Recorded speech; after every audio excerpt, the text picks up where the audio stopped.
जय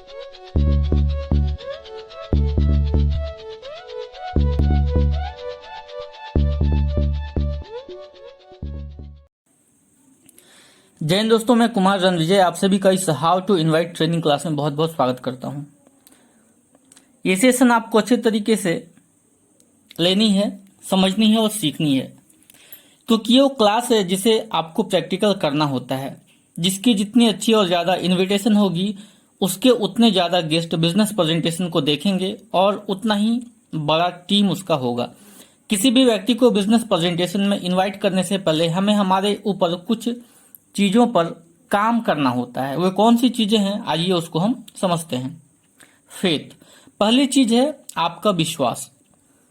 जब आप किसी व्यक्ति को इनवाइट करते हैं तो आपके इनविटेशन में आपका फेथ भी साथ जाता है।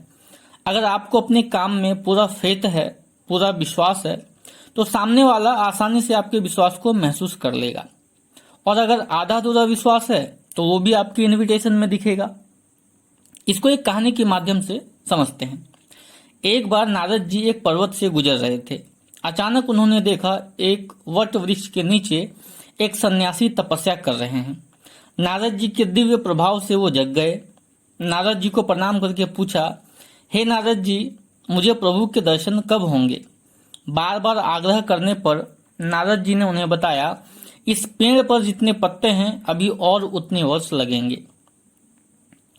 नारद जी की बात सुनकर तपस्वी निराश हो गया, नाराज हो गया और बोला, वर्षों तप करने के बाद भी अभी और तप करना होगा? इससे तो अच्छा था मैं गृहस्थी में रह के पुण्य कमाता, तो उससे ज्यादा फल मिलता। मैं बेकार ही तप करने आ गया। नारद जी उसकी बात सुनकर वहां से चले गए। आगे जाकर संयोग से उन्हें एक और तपस्वी मिला। वो भी एक वट वृक्ष के नीचे तपस्या कर रहा था। नारद जी के दिव्य प्रभाव से वो भी जग जाता है। वो भी वहां पे उठ खड़ा होता है और वो भी नारद जी से वही सवाल पूछता है जो कि पहले तपस्वी ने पूछा था। वो पूछता है नारद जी से, हे नारद जी, आप मुझे ये बताइए, मुझे प्रभु के दर्शन कब होंगे? नारद जी ने कहा, इस पेड़ में जितने पत्ते हैं अभी आपको और उतना वर्ष लगेगा। उस तपस्वी ने जैसे ही यह सुना वो खुश होकर नाचने लगा। प्रभु उसे दर्शन देंगे यह सोच के ही वो झूमने लगा। उसने नारद जी से कहा, आज आपने मेरे विश्वास को और बढ़ा दिया है।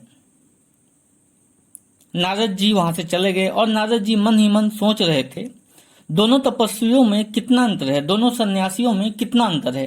एक को अपने तप पर ही संदेह है, वह मुंह से अभी उभर ही नहीं पाया, और दूसरे को ईश्वर पर इतना विश्वास है कि वह वर्षों प्रतीक्षा करने के लिए तैयार है। तभी वहां पर अलौकिक प्रकाश फैल गया और प्रभु प्रकट होकर बोले, वत्स, नारद ने जो कुछ बताया वो सच था, पर तुम्हारी श्रद्धा में इतनी गहराई है कि मुझे अभी इसी समय यहाँ पे प्रकट होना पड़ा। ऐसे ही जब आप अधूरे विश्वास के साथ किसी को इनवाइट करते हैं तो वो आपकी बातों को सुनने के बाद समझ जाता है कि आपको अपने ही काम पर विश्वास नहीं है।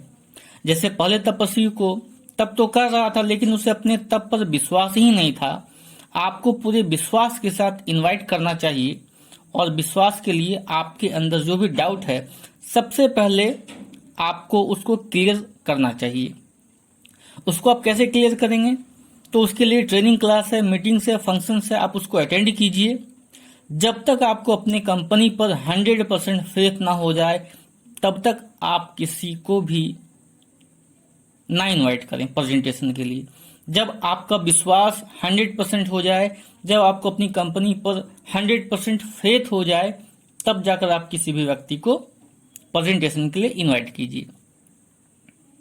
दूसरी चीज है एटीट्यूड। दोस्तों, आपको किसी भी व्यक्ति को 100% एटीट्यूड के साथ बिजनेस ऑफर करना चाहिए। कुछ लोग इनवाइट रिक्वेस्ट के साथ करते हैं, प्लीज यार मेरे लिए कर ले, एक बार दोस्ती के लिए काम आकर देख ले। ये रिक्वेस्ट करने से आपका काम नहीं बनने वाला है। देने वाले का हाथ हमेशा ऊपर रहता है और लेने वाले का हमेशा नीचे रहता है। एक मंदिर के पुजारी ने सभी को कहा, अनाउंस करवाया कि दोपहर 12 बजे से 1 बजे के बीच में प्रसाद वितरण का कार्यक्रम किया जाएगा। सभी लोग आते हैं और प्रसादी लेकर चले जाते हैं। वहां पर आप अगर 2 बजे पहुंचते हो, जब प्रसाद खत्म हो जाती है, तो क्या आपको प्रसाद मिलेगा? नहीं। पुजारी आपसे कहते हैं बेटा टाइम खत्म और प्रसाद भी खत्म, तुम लेट हो गए। जो टाइम से आया उसे मिला, जो नहीं आया उसे नहीं मिला। ठीक दोस्तों, हम भी सफलता का प्रसाद बांटने का काम कर रहे हैं। जो ले उसका भी भला और जो ना ले उसका भी भला। इसको एक दूसरे उदाहरण से भी समझते हैं। अजय की मसाला बनाने की फैक्ट्री है, जहां से वो महीने का लाखों कमाता है।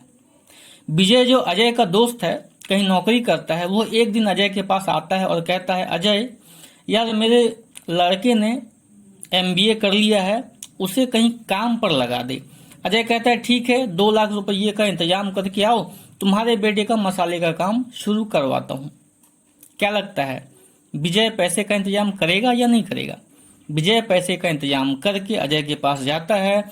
अजय का अपने काम के प्रति पूरा विश्वास देखकर और अजय का पूरा एटीट्यूड के साथ कहना कि 2 लाख रुपये लगेंगे, विजय को मजबूर करते हैं अजय की बात मानने के लिए। अजय को पता है कि मैं अपने दोस्त के बेटे की जिंदगी बनाने जा रहा हूं।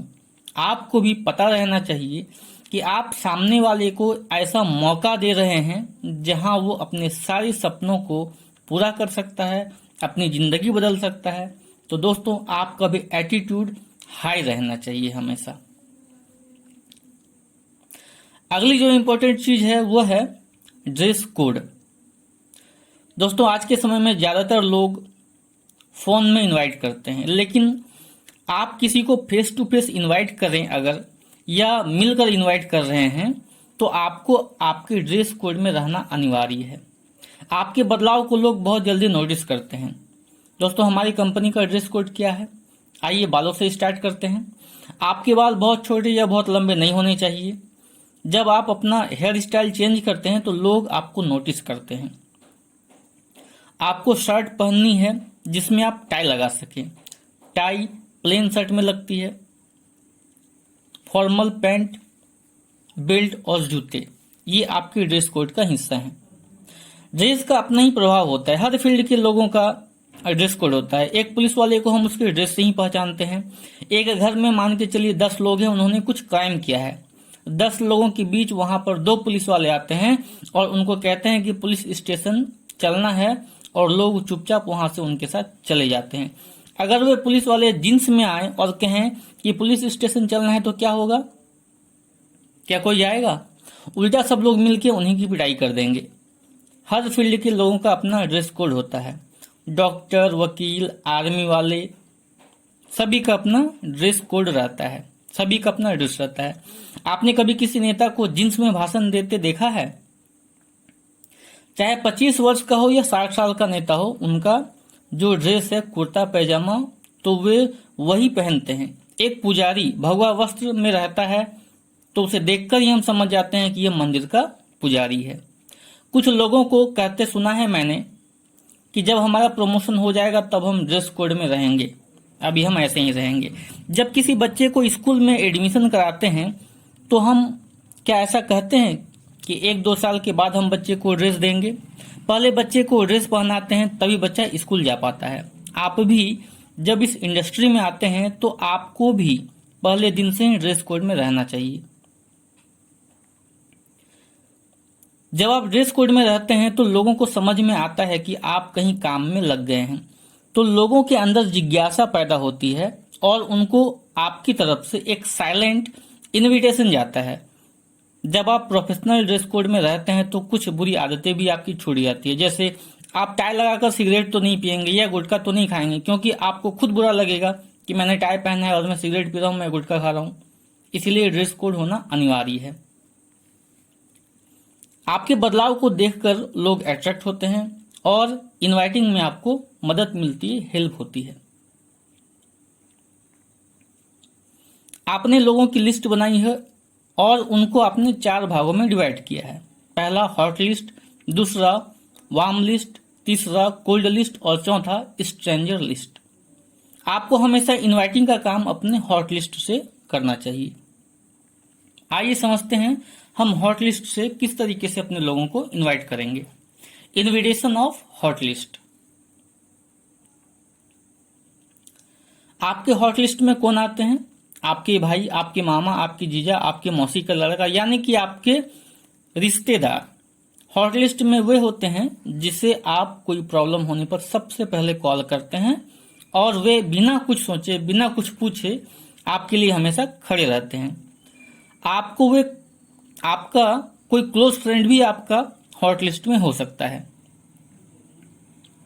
इन लोगों को आप कान पकड़कर इनवाइट कर सकते हैं। इनके इनविटेशन के लिए कोई फॉर्मूले या किसी टिप्स की जरूरत नहीं होती है।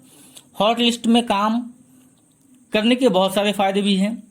आपके पास अगर सोने की खान होगी तो आप सबसे पहले अपने लोगों को ही बताएंगे उस सोने की खान के बारे में। जब आप हॉट लिस्ट से काम करते हैं तो आपके बाद वाले भी हॉट लिस्ट से काम करते हैं और यही एक्शन टीम में डुप्लीकेट होता है। और जब सभी हॉट लिस्ट से काम करते हैं तो एक स्वतः ऑटोमेटिक एक टीम भावना जन्म लेती है और सफलता जल्दी मिलती है। आइए अब समझते हैं invitation of warm and cold list. Warm और कोल्ड लिस्ट को हम किस तरीके से प्रेजेंटेशन के लिए इनवाइट करेंगे। इनवाइटिंग यूजिंग फोन, यानी कि आप अपने मोबाइल से किस तरीके से लोगों को इनवाइट करेंगे। दोस्तों, जब आप लोगों को इनवाइट करते हैं तो उस time do not be professional. आप बिल्कुल भी प्रोफेशनल ना बने, बी कैजुअल।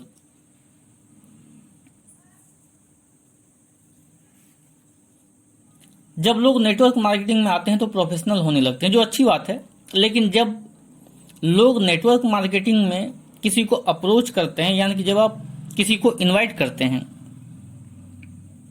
तो आपको कैजुअली बात करनी चाहिए। जिस दोस्त को आप यार यार करके बात करते थे उसे आप कहते हैं सर आप कैसे हैं, वो आपके अंदर की चेंज को समझेगा और सोचेगा कुछ तो गड़बड़ है।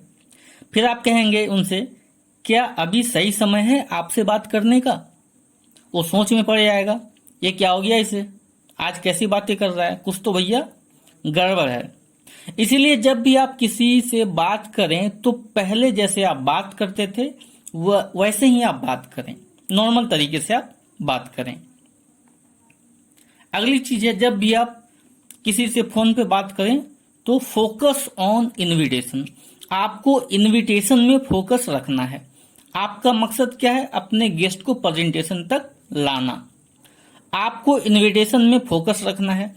कुछ लोग फोन पर ही सब कुछ बताना चालू कर देते हैं, भाई एक कंपनी है, एक अपॉर्चुनिटी है, एक लाइफ चेंजिंग सेमिनार है, कुछ महत्वाकांक्षी लोगों से मिलवाना है। आपके इतने कहने से ही वो समझ जाएगा कि आप कहीं किसी ऐसी जगह लग गए हो जहां पे आपको ये सब बताया जा रहा है, सिखाया जा रहा है बोलने के लिए। आप जब इतना कहेंगे, एक अपॉर्चुनिटी है, एक कंपनी है, एक लाइफ चेंजिंग सेमिनार है, आपकी इतना कहने से वो नहीं आएगा। कुछ लोग इससे भी बड़ी गलती करते हैं, फोन पर ही बताने लगते हैं एबीसी कंपनी है, यानी कंपनी का भी जो भी नाम है और ये प्रोडक्ट हैं, दोनों मिलकर करेंगे लाइफ बदल जाएगी। वो आपसे कहेगा भाई पहले तू अपनी लाइफ बदल ले, उसके बाद मेरी बदलना। वो नहीं आएगा आपके साथ। आपका पर्पस इनविटेशन है, ना कि प्रेजेंटेशन। सामने वाला कुछ भी सवाल करता है तो बोलिए कि मिलकर बात करेंगे, मैं फोन पर सभी बात आपको नहीं बता सकता। फिर भी कोई सवाल करे तो आपका जवाब होना चाहिए कि मिलकर बात करेंगे। देखिए दोस्तों, नेटवर्क मार्केटिंग में एक रूल है, do not tell anything till you can tell everything. Repeat कर रहा हूं फिर से, do not tell anything till you can tell everything. तब तक कुछ ना बताओ जब तक सब कुछ ना बता सको, क्योंकि आप जो भी बताओगे आप फंस जाओगे, क्योंकि आप पूरी जानकारी नहीं दे पाओगे। उसके सवाल पर सवाल, सवाल पे सवाल होते रहेंगे और आप जवाब नहीं दे पाओगे। सामने वाले को लगेगा ये तो XYZ कंपनी जैसी ही कोई कंपनी है जो कभी मैंने देखा था या मेरे अंकल ने देखा था या मेरी मम्मी ने देखा था, मेरे पापा ने ज्वाइन किया था, और वो नहीं आएगा। वहां उसे डायरेक्ट सेलिंग गलत लगने लगेगी क्योंकि उसके पास पहले से बुरे एक्सपीरियंस हैं या उसने पहले से कुछ बुरे एक्सपीरियंसेस ले रखे हैं। सुनी सुनाई बात किसी से सुना है या फिर उसने खुद कहीं पे काम किया होगा जहां पे वो असफल हो गया है, तो इस कंडीशन में वो व्यक्ति आपके साथ नहीं आएगा। अगली चीज है be excited, maintain curiosity and talk with conviction. उत्साहित रहें, जिज्ञासा बनाए रखें और दृढ़ विश्वास के साथ बात करें। बहुत इंपॉर्टेंट है वॉक एंड टॉक। जी हाँ, जब आप इनवाइटिंग करें तो चलते हुए बात करें, इससे आपकी आवाज सुस्त नहीं होगी, आपके शरीर में रक्त प्रवाह बना रहेगा, आपकी आवाज में एक्साइटमेंट होनी चाहिए। जब आप इनवाइट करें किसी को तो आपकी आवाज में वो एक्साइटमेंट होनी चाहिए। कभी भी लेट कर या आराम करते हुए किसी को इनवाइट ना करें। जब सामने वाले व्यक्ति को ऐसा फील होगा कि सच में आपको कुछ स्पेशल चीज मिल गया है, आपकी उसकी इच्छा होगी आपसे मिलने की, यहां पर आपको जिज्ञासा बनाए रखना है। अगर आप ये करने में सफल हुए तो सामने वाला जरूर आपके साथ आएगा, आपके पास आएगा और प्रेजेंटेशन को वो जरूर देखेगा। आप जो भी बात करें पूरे दृढ़ विश्वास के साथ करें। अगर आपकी बात में थोड़ी सी भी विश्वास की कमी होगी तो सामने वाला आपकी बातों में कोई दिलचस्पी नहीं लेगा और ना ही वो प्रेजेंटेशन के लिए आएगा। किस don't kill, KISS, keep it short and simple. Kill, KILL, keep it long and lengthy. Invitation call को छोटा और सरल रखें, लंबा और विस्तृत ना रखें। आपका इनविटेशन कॉल 3 से 5 मिनट का होना चाहिए। आप बात करने के लिए FRM यानी कि फॉर्मूले का इस्तेमाल कर सकते हैं। FORM, F means family, O for occupation, R for recreation and M for message. सबसे पहले आप, बहुत सारे लोग क्या होता है ऐसा कहते हैं कि सर हम बात कैसे स्टार्ट करें, हम गेस्ट को पहला शब्द क्या बोलें। जब हम गेस्ट को कॉल करते हैं तो हमारा मोबाइल जो है 50 किलोग्राम का हो जाता है, तो आपको ये फॉर्मूला मदद करेगा। सबसे पहले आप गेस्ट को कॉल करने के बाद फैमिली के बारे में पूछें, सब कैसे हैं, उसके बाद उसके काम के बारे में पूछें, फिर थोड़ी सी मौज मस्ती और मनोरंजन की बात करें और लास्ट में संदेश यानी कि अपने बिजनेस के प्रेजेंटेशन के लिए उसे इनवाइट करें। आइए इस फॉर्मूले को एक उदाहरण के साथ समझने की कोशिश करते हैं और समझते हैं। मान के चलिए आप अपने एक किसी दोस्त को इनवाइट कर रहे हैं जिसका नाम प्रकाश है। आप उसको कॉल करते हैं, आप कहते हैं हाय प्रकाश, कैसे हो, क्या चल रहा है। थोड़ा रुकें और प्रकाश को बोलने दें। जैसे ही प्रकाश का आंसर आता है, प्रकाश कहेगा आपसे अच्छा हूं और जो भी बातें हैं वो बताएगा आपको, अच्छा हूं, सब घर में ठीक है। यूज ऑफ F यानी कि आपको इस फॉर्मूले में सबसे पहले F परिवार के बारे में पूछना है। आप उससे पूछें अंकल कैसे हैं, आंटी की तबीयत कैसी है, छोटा वाला भाई कैसा है, कहाँ है अभी, क्या कर रहा है। उसके बाद आपका जो दोस्त है, जो गेस्ट है आपका, उसे आप जवाब देने दें। जैसे ही वो जवाब देता है फिर आप यूज ऑफ O यानी कि आप ऑक्यूपेशन के बारे में पूछें, आपका काम कैसा चल रहा है। अगर बिजनेस करता है तो आपका बिजनेस कैसा चल रहा है, जॉब कैसा चल रहा है। फिर आप कहें कि भाई आप ही तो कमा रहे हो, मौज मस्ती कर रहे हो अपने काम में। प्रकाश को या जो भी आपके गेस्ट का नाम है उसे आप जवाब देने दें। ज्यादातर गेस्ट कहेंगे नहीं भाई काम अच्छा नहीं चल रहा है, नहीं कमा पा रहा हूं, जॉब में बहुत प्रेशर है इत्यादि। उसकी बातों को आप ध्यान से सुनें और अपने आप से खुद से रिलेट करें और उसे कहें हाँ भाई मेरे साथ भी यही सब प्रॉब्लम थी, मेरे साथ भी यही सब समस्या थी, लेकिन अभी मुझे कुछ अच्छा काम मिल गया है, अब मेरी सारी समस्या खत्म हो रही है, धीरे धीरे अब मैं बिल्कुल फ्री महसूस करता हूं।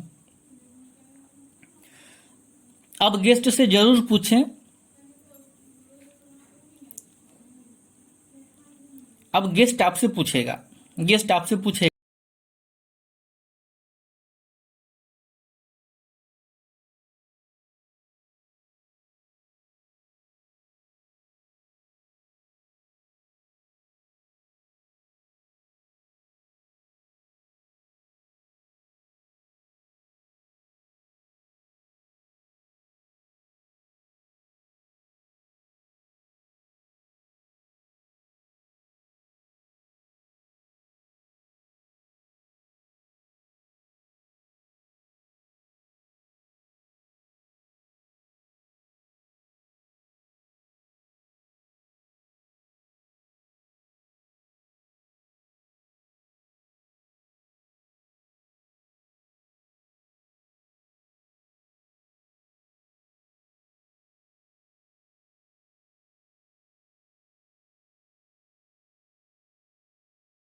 Use of M. आप फिर अपने दोस्त से कहते हैं क्या आप सच में जानना चाहते हैं।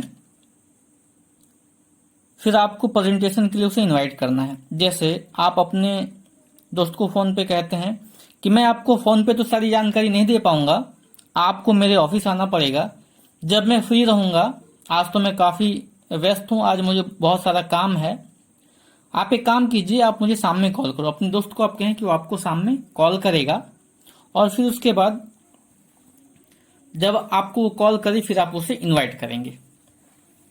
Always give 2 time choice to guest. हमेशा गेस्ट को आप 2 समय दें, 2 समय का विकल्प दें। आप गेस्ट को जब प्रेजेंटेशन के लिए बुलाएं तो हमेशा उसे 2 समय चुनने के लिए दें। अगर आप एक ही समय देते हैं तो हो सकता है वो मना कर दे, क्योंकि जिस समय आप उसको बोल रहे हैं, मान के चलिए आप उसको कल इनवाइट करते हैं और कल अगर उसे कोई काम है तो वो फिर आपके साथ नहीं आएगा। और जब आप उसको दो टाइम देंगे, या तो आप कल आ जाओ या फिर आप 2 दिन के बाद आ जाओ, तो हो सकता है कि वो अगर कहीं गया भी होगा या वो व्यस्त भी होगा तो वो आपके साथ प्रेजेंटेशन को देखने के लिए आ सकता है। तो हमेशा जब भी आप गेस्ट को टाइम दें तो आप 2 समय दें, एक समय कभी भी ना दें।